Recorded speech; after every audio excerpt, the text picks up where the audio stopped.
Demon tied to a chair in my brain.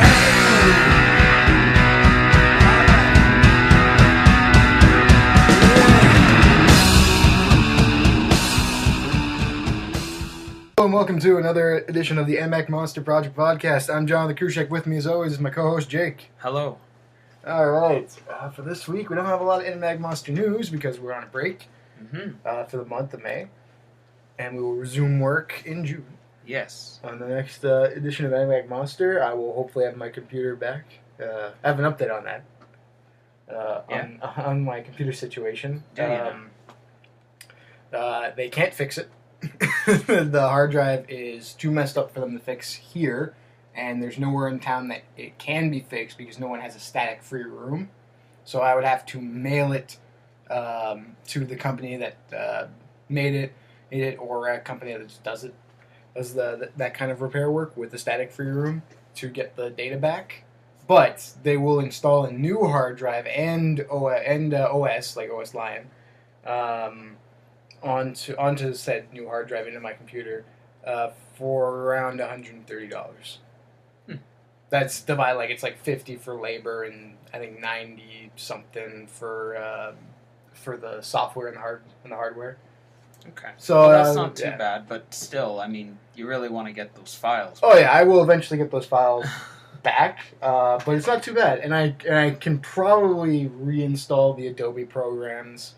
It's just probably going to be a pain in the ass because of the password protection, and they don't want you to copy it on multiple things. That's the only problem, but I'm pretty sure I can get it back. You may be able to, contact Adobe. Yeah, and explain it, and they might. That's the thing, though.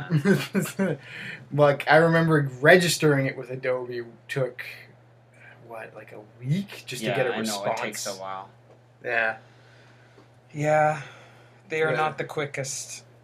It makes sense, but it's just. It really, really fucking sucks. Mm-hmm. But other than that... Yeah.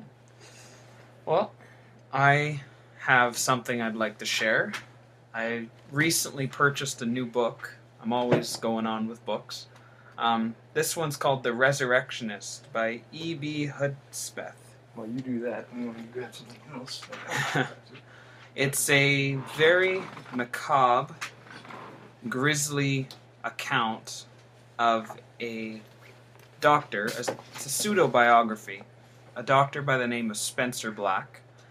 He is an illustrator, an exhumer of cadavers, a prodigious scientist, and essentially his concepts on evolution are very strange.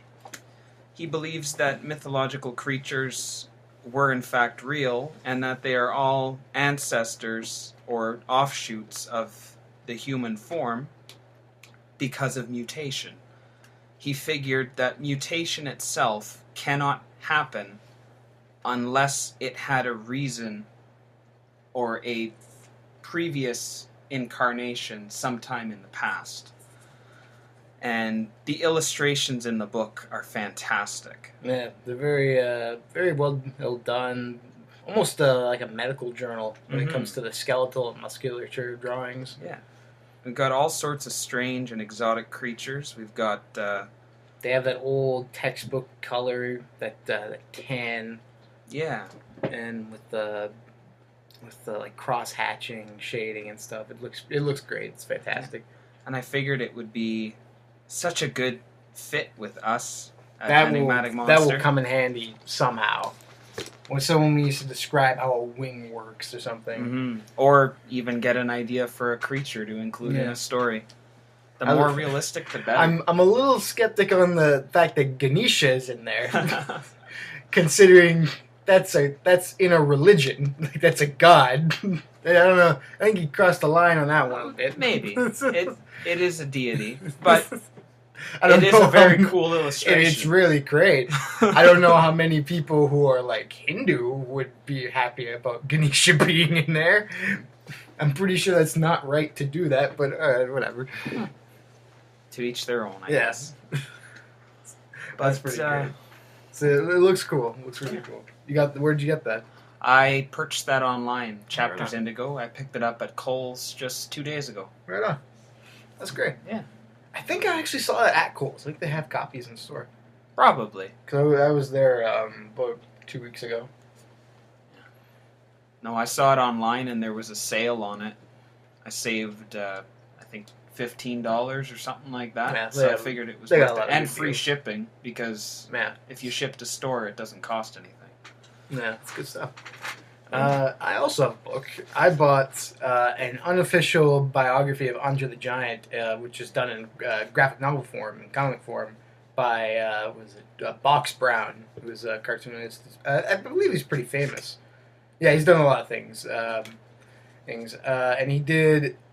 It's a strange way to do a biography because it's not an official one, and Andre the Giant doesn't have one. I don't think. It's all done from interviews with him, and stories people have told about him, about his life, and it's really cool because it shows the good and the bad, both parts of his life, and it's got a really cool style to it. It's very very simplified, but it still conveys a lot of emotion and action. And it looks really great. It's really interesting to see how this guy had such a weird life, just getting dealt an odd hand by fate, and growing up gigantic, and then being able to make a successful career on it that unfortunately kind of led to his death, because of all the constant injuries, and he never took time off to get the proper surgery on it to stop it. Because there are people who have gigantism. And have survived it, even pro wrestlers that survived it, but they had surgery on it to stop the pituitary gland, while he didn't, and it eventually led to his death because he died, I think 1993, something like that's in the back of the book. The stresses of Yeah. having body He proportions died, that large. He died in his sleep in a Paris hotel in late January of 1993. He was in town to attend the funeral of his father. His ashes were scattered on his North Carolina ranch. Yeah, that's the end of Andre the Giant's life. Spoilers, I guess, for a guy who's been dead since 1983. Spoilers for those who, Yeah, I don't know, were either not born and yeah. knew of him or It's had watched. He did not make it, but it's a great book. It's also a quick read. I was done it in about a day, maybe 2. Yeah. But it's worth the money. I think it's only cost maybe at the most $19. I think I may have even spent less. Yeah.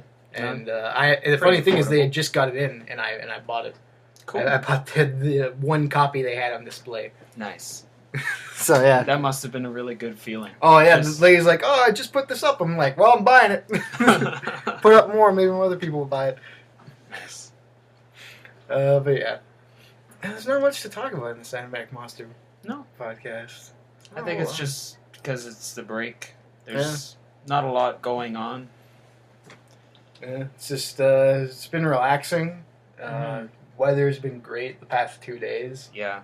I had a barbecue yesterday. Nice. Because we finally got a new barbecue because our old one was busted, and we got this new one. Me and my dad put it together when I came home from work on Saturday, and I grilled the other day, and it was awesome.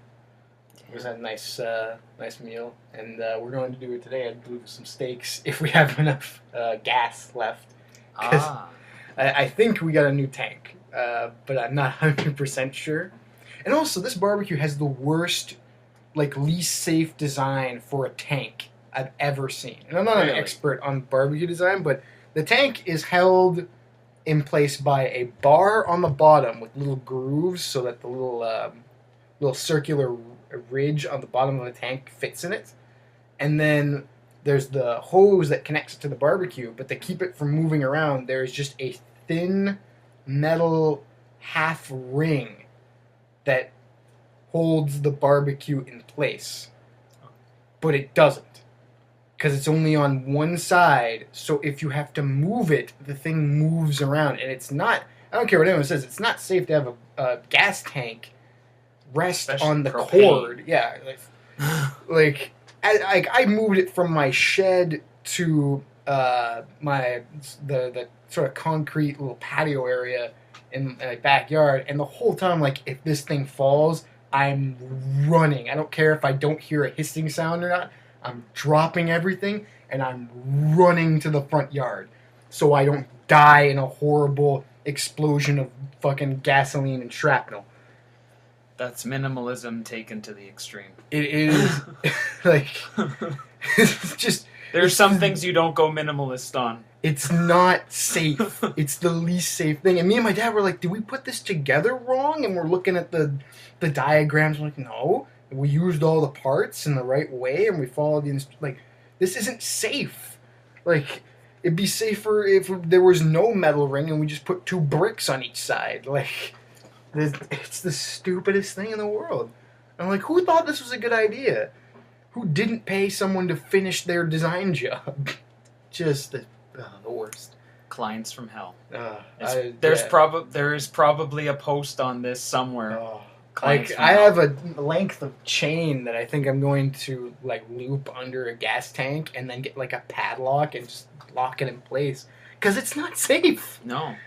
Like, it's... Oh, my God. I really thought, like, at any point, like, if that hose doesn't hold while I'm moving it, it's gonna think... Like, even though the tank is fucking sealed, if it hits the ground even a little too hard...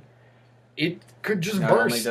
Not only would it rupture, the sparks caused from the metal hitting the ground. I'd have like half a second before I died. Like, and I'm not fast. No. So, oh my God, we wouldn't be having this podcast. Maybe from like a hospital room. As I lost both my legs and part of my arm. Like, for fuck's sakes. And was suing that company. Oh, just dangerous. Buy safe barbecues. I guess that's what this is. That should be the title. This is a PSA brought to you by John. By the Enigmatic Monster Project. Please buy safely designed barbecues. And have a great summer. Have a great summer. Yes. Oh my God. That should be the title. Buy safe barbecues. Buy safe barbecue should be the title. Buy safe barbecues. We're doing it. This is now a thing. I love it. I love it so much. Theo will love it. Buy safe barbecues. I shouldn't have to say this. Like, oh my God. Oh. All right. Jesus. All right. Let's bring this to a close. Yeah, I think that covers everything. Yeah. All right. This has been the Enigmatic Monster Project podcast. I'm John the Krushek signing off. This is Jake. Adios. Keep it monsters, folks. Demon tied to a chair in my brain.